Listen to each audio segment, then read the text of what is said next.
mabadiliko kwa serikali, kwa sababu vile mnajua wakati ule wa mbele nchi yetu ikiongozwa na rais wetu wa 4 Mheshimiwa Uhuru Kenyatta, ambaye ni kiongozi wetu wa Jubilee, tulipiga hatua kubwa sana kwa maendeleo, na tunataka kurudia barabara hiyo.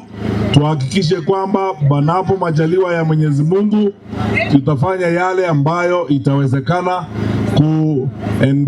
kwenda mbele na maendeleo hayo yote. Wananchi, ningewaomba tu mambo mawili. Jambo la kwanza, nataka kujua hapa Kiganjo, mimi mwenyewe Fred Matiang'i niko kadi. Nyinyi muko kadi? Hebu nionyeshe wale wako kadi hapa wote. Nasema kwenda mbele, tunataka mchapakazi mwenye atasaidia Kenya ibadilike kwa haraka, na ndio sisi tumekuja na Mheshimiwa Matiang'i, Fred Okengo Matiang'i. Amekuwa kwa serikali ya Uhuru, amefanya kazi yale maendeleo mnaona huko, mambo ya hospitali, yeye alikuwa kule wakifanya pamoja na Uhuru, na tungetaka hiyo kazi iendelee.